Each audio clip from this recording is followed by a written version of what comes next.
অভিষেক বন্দ্যোপাধ্যায় সত্যিই সেরা। এরকম পলিটিশিয়ান হতে গেলেও মেধার দরকার হয়। সেলুট তোমাকে সেনাপতি, একদম বাউন্ডারি শট দিয়েছো এবার। চলো ব্যাপারটা একটু খুলে বলি। 19 মে 70 জন টিএমসি এমএলএ সিগনেচার করে একটি রিপোর্ট দেওয়া হয় বিধানসভায় সেক্রেটারিয়েটের কাছে, কিন্তু সেই সিগনেচারের মধ্যেও ঘাপলা, মানে টিএমসি ঘাপলা ছাড়া কিছুই বোঝে না। আর এই ঘাপলার মামলায় নকল সই করা হয়েছে বলে ইনভেস্টিগেশন শুরু করেছে ওয়েস্ট বেঙ্গলের সিআইডি ডিপার্টমেন্ট। টিএমসির অনেকগুলো এমএলএ কে অলরেডি তলব করা হয়ে গেছে এবং ফাইনালি সমস্ত কিছুর মাস্টার মাইন্ড অর্থাৎ অভিষেক বন্দ্যোপাধ্যায়কে সিআইডি ডিপার্টমেন্ট থেকে সই জালিয়াতির মামলার জন্য সামন পাঠানো হয় শনিবার। আর সেই শনিবারেই হঠাৎ করে দুপুরবেলা বাড়ি থেকে বেরিয়ে পাবলিকের হাতে মার খান অভিষেক বন্দ্যোপাধ্যায়। এতটা কোইন্সিডেন্স কি করে হতে পারে? যাই হোক, আজ অর্থাৎ 1 মে অভিষেক বন্দ্যোপাধ্যায়ের সিআইডি দপ্তরে হাজিরা দেওয়ার কথা ছিল, কিন্তু অভিষেক বন্দ্যোপাধ্যায় হাজিরা দেননি। কারণটা কি জানেন? মার খাওয়ার কারণে নাকি শরীর অসুস্থতা। যেদিন অভিষেক বন্দ্যোপাধ্যায় মার খেলেন সেই দিনই হসপিটাল থেকে প্রাইমারি ট্রিটমেন্ট করার পর তাকে ডিসচার্জ করে দেওয়া হয় এবং বলা হয় তার দেহে কোনো ভাইটাল ইনজুরি নেই।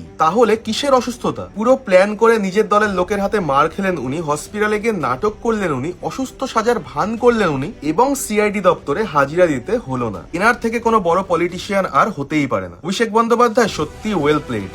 শুধু তাই নয়, অসুস্থতার ভান করে 15 দিনের ছাড়পত্র চেয়েছিলেন সিআইডির কাছ থেকে, যাতে এর মধ্যে উনি আবার কোনো প্ল্যান করে হাজিরায় ডিলে করতে পারেন। কিন্তু অভিষেক বন্দ্যোপাধ্যায় ভুলে গেছেন এটা নতুন প্রশাসন, এত সহজে উনি রেহাই পাবেন না। অসুস্থতার জন্য মাত্র 7 দিনের ছাড়পত্র দেওয়া হয়েছে অভিষেক বন্দ্যোপাধ্যায়কে। আগামী 8 তারিখে দুপুর 12টার মধ্যে ওনাকে সিআইডি দপ্তরে হাজিরা দিতেই হবে। সিরিয়াসলি ভাই, আমি পুরো ফিদা। অভিষেক বন্দ্যোপাধ্যায়ের মতো কূটনৈতিক রাজনীতিবিদ পাওয়াটাও ভাগ্যের ব্যাপার। আমার সাথে যারা সহমত তারা অবশ্যই কমেন্ট বক্সে একটু হেসে যাবেন। নমস্কার, জয় শ্রীরাম, ভারত মাতা কি জয়। সবাই ভালো থাকবেন।